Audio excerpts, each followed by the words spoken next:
Lakini mimi nakuambia rais, ukifukuza Martha Koome, usikanyange hapa Meru. Mimi nataka nikuambie, ulifukuza Rigathi Gachagua, watu ya mlima wakanyamaza. Ukafikiria ni waoga. Tunakuambia rais, wewe panga jama, ufukuze Martha Koome, na wewe ukae Nairobi, usikanyange hapa Meru tena ukifukuza Martha Koome. Nimwetekera Martha Koome igato. Mtakubali? Kwani wa Meru mmekuwa waoga? Unajua this is too much now.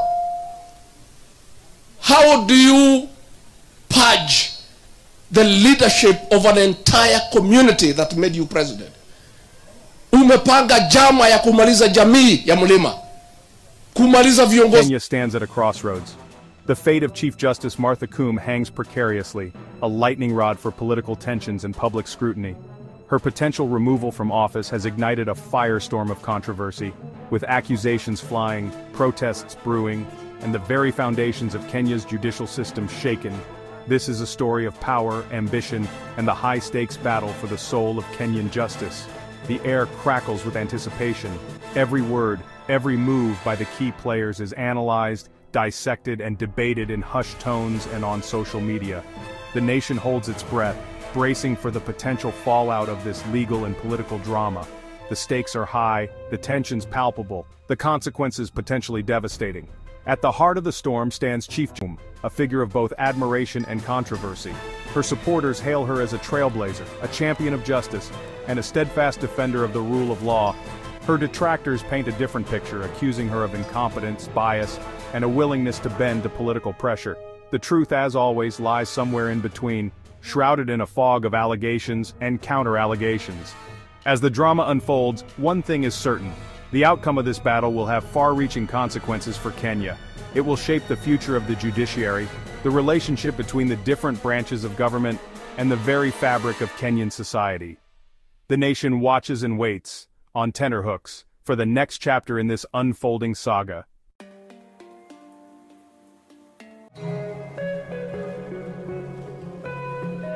Issue of judges taking bribe on a daily basis on every case they handle. I mean, this is something that has snowballed in the last 10 years. Yes. And that is why people are losing their property. And that's why we've been emphatic. We'll go for all these judges, and we'll go for the commissioners of the Judicial Service Commission who do not want to do the work. Judicial Service Commission is no longer an option because Mother has made it, a club that protects judges. That's why we are looking for now evidence. That is now we will go frontal attack on the judiciary because, I mean, we can't get justice through the Judicial Service Commission. We must have the Chief Justice resign. Why do we say so?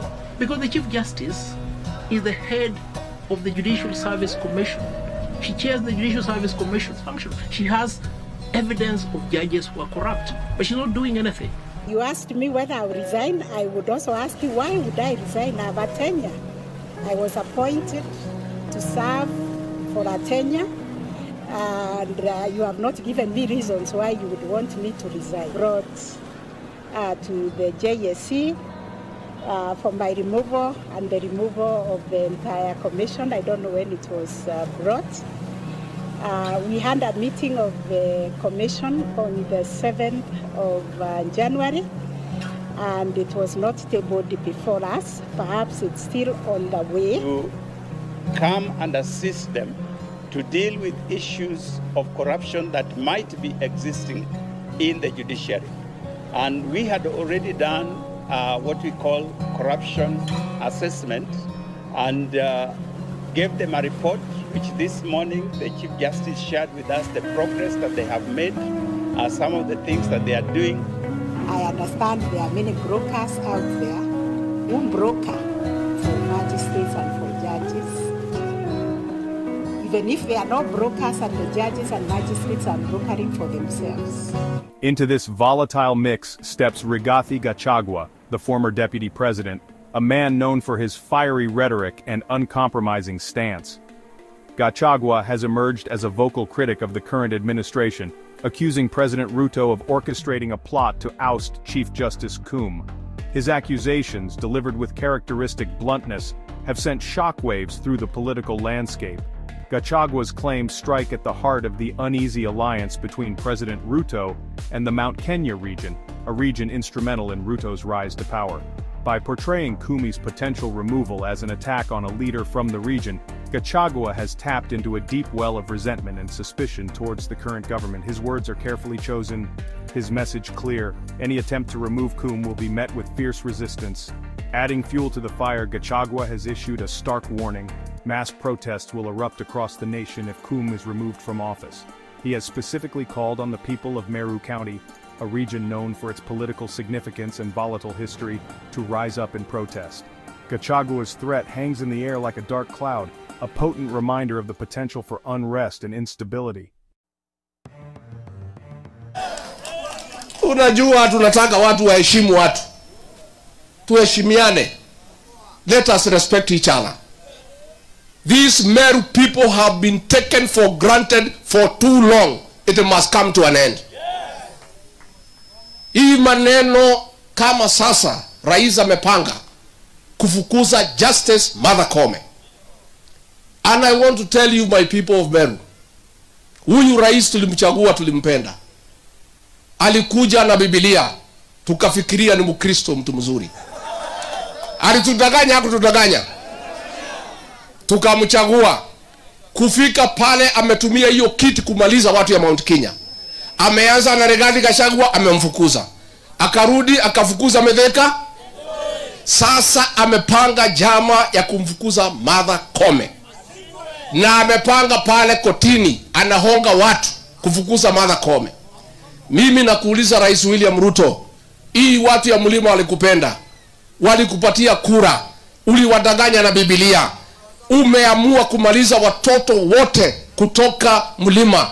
Kiongozi yeyote ambaye hako na msimamo, umetupangia jama ya kutufukuza katika serikali katika Kenya. Na anataka akifukuza hii watu amalize biashara zote za watu ya mlima Kenya.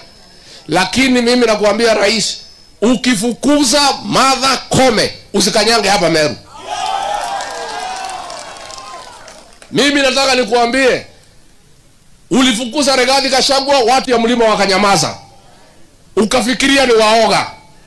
Tunakuambia rais, wewe panga jama ufukuze Martha Koome, na wewe ukae Nairobi, usikanyange hapa Meru tena ukifukuza Martha Koome. Nemo wetekera Martha Koome igato? Mtakubali? Kwani wa Meru mmekuwa waoga? Unajua this is too much now. How do you purge the leadership of an entire community that made you president? Umepanga jama ya kumaliza jamii ya mlima, kumaliza viongozi wao wale wako na msimamo na kuweka vibaraka, kumaliza biashara ya watu ya mlima. Mambo ya miraa ulituahidi utaangalia. Ameangalia? Ameangalia? Si alikuwa anakuja hapa kwa gari anakula miraa akiwa kwa gari juu? Ilikuwa ni uongo, si uongo? You know, how do you take an entire community as fools? Umetutumia vibaya kama jamii. Umetutumia vibaya kama tissue paper. Tumekuchagua. You have turned against us as a community. Umesanya jamii zote kuziunganisha kutuelekea sisi kama jamii. Lakini tunakuambia William Ruto, Mungu hatakubali umalize jamii ya mlima Kenya. Siko namna hiyo. Sasa hii wabunge ya Meru, Martha Koome anafukuzwa, wamenyamaza. Huyu mjumbe wenu mlimtuma kule akanifukuze? Mlimtuma akapitisha finance bill? Sasa Martha Koome anafukuzwa. Senator wa Meru amenyamaza. MPs wote 10 wamenyamaza. Kwani tumekuwa nini Meru? What is happening to the people of Meru? Watu wa Meru wanajulikana kwa kuwa hawanunui uoga. Watu wa Meru ni watu shupavu. These are the descendants of the Mau Mau struggle. Tulikuwa na General Mwaliama General Baimunge, what has happened to the leadership of Meru? Ya kwamba munaketi na Rais William Ruto akipanga kutumaliza kama jamii, akiumiza viongozi wetu. Anapigana na mama rais, ulipigana na mimi Rigathi Gachagua, mimi ni mwanaume. Wachana na Martha Koome ni mwanamke. Born in Coome's side since her appointment, accusing her of a litany of offenses, from incompetence to corruption. Javi's latest salvo is a petition filed with the Judicial Service Commission, calling for the removal of Koome and 6 other Supreme Court judges. The petition accuses the judges of gross misconduct, incompetence, and undermining the administration of justice. Javi's allegations, if proven, would be damning, potentially ending the careers of several of Kenya's highest-ranking judges. The JSC, tasked with investigating complaints against judges, is now faced with the unenviable task of sifting through the evidence and determining the veracity of Javi's claims. Their decision, whatever it may be, is sure to be met with intense scrutiny and could have a ripple effect throughout the Kenyan legal system. Faced with a growing storm of accusations and a potential career-ending investigation, Chief Justice Koome has chosen to fight back. Bono unapigana na wanawake. Can you fight your fellow men? Si ndio? Apigana na wanaume? Awachana na huyu mama. Na huyu mama anafukuzwa kwa sababu amekataa kuua mtu ya Yesa. Si ndio? Mtasimama na Martha Koome? Mtasimama na yeye? Huyu mama akifukuzwa, nipige filimbi mtoke kwa barabara. Mtatoka hamtatoka? Mtatoka hamtatoka? Nemuka umera? Yes. We are not going to sit again. We are not going to sit again as William Ruto destroy the leadership of the Mount Kenya Legion. It's too much. It is too much. It cannot be. Pahali huyu rais ametufikisha sasa, it is too much. Na hao viongozi wote wamesaliti jamii, mumepanga mambo yao. Hao viongozi wote wa Meru ambao wamesaliti jamii yetu, wametuuza tumbo zao. Mtawashughulikia? Mtawashughulikia? Saa ngapi asubuhi 2027? Saa ngapi? Asubuhi na mapema. Mtawashughulikia? Mtawashughulikia? This community called the Mount Kenya region will deal with traitors for the next 50 years. Hakuna mtu atasaliti hii jamii miaka 50. We are going to send a very strong signal kwa wale wote wamesaliti jamii ya Mlima Kenya. Wale wote wameuza jamii tumbo zao, tutawashughulikia. Pamoja na William Ruto tutafukuza nyinyi yote pamoja, one way, mwende nyumbani. Ni mwendo hicho. Mimi nikimaliza, kwa sababu sitaki niseme mambo mingi. Mambo ya miraa, tunataka nyinyi wabunge tusikie mkiongea. Tunataka muongee mambo ya maji. Tunataka muongee mambo ya barabara. Hapana kuweka watu kwa mabasi kwenda kuhongwa huko Karen. Mkuje mfanyie watu kazi. Tunataka kusikia mkiongea pale bunge. Na niambie nyinyi wabunge, ati mnatuambia tusikuje hapa Igembe North, ati mtatupangia vijana. Hamujui sisi mlituona usiku. Mlituona usiku. We don't need permission from a member of parliament to visit any part of Meru or this country. Sisi ni wa Kenya. Na pia sisi tuko na wafuasi. Rigathi Gachagua ako na wafuasi wamezidi mamilioni na mamilioni. Unajua watu walikuwa wanakifikiria ati wakinifukuza nitaenda peke yangu. Nilitoka na watu yo? Mumetoka UDA hamjatoka? Wangapi wametoka UDA? Wangapi wametoka UDA? Bas. Sasa mimi niliambiwa na wazee na watu ya kanisa, mtoto wetu tunakupenda lakini ulitukosea. Ulitupeleka harusi na gari ya mtu mwingine. Tukufika kwa mto tukaambiwa tushuke. Tafadhali in future hii mlima haitaenda harusi na gari ya mtu mwingine. Na kwa hivyo tumeunda chama yetu ya Mlima Kenya na Wakenya wengine.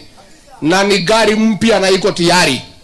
na engine inamwaga maji kwa vile iko sawa, na driver ni Rigiji mwenyewe, na hiyo gari nitaitangaza mwezi ya 5. Tunataka nyote mtoke kwa UDA muingie kwa gari ya Mlima Kenya. Mtaingia? Nimoko igera? Nimoko igera? Meru County, nestled in the foothills of Mount Kenya, is no stranger to political storms. This region, known for its fiercely independent spirit and its pivotal role in Kenyan politics, has often found itself at the center of national power struggles. And in the current crisis, Meru once again stands as a key battleground. Gachagua's decision to focus his attention on Meru is no accident. This region played a crucial role in propelling President Ruto to victory in the last election. The people of Meru with their votes delivered a resounding message of support for Ruto. Now, Gachagua is reminding Ruto of that debt, warning him that any attempt to undermine the region's interests will have consequences. The potential for unrest in Meru and the wider Mount Kenya region is a serious concern. The region is home to a large and politically active population, with a history of mobilizing quickly and effectively. If Gachagua follows through on his threat to unleash protests, the consequences could be severe, potentially destabilizing the entire nation. While Gachagua rallies political support against Koome's potential removal, a separate legal battle is being waged, adding another layer of complexity to this already tangled web. Leading the charge is Nelson Havi, a prominent lawyer and a longtime critic of the Chief Justice. Havi has been a thorn-ending investigation. Chief Justice Koome has chosen to fight back. Refusing to be a passive observer in her own downfall, she has launched a counteroffensive, challenging the legitimacy of the JSC's investigation and taking her case directly to the High Court.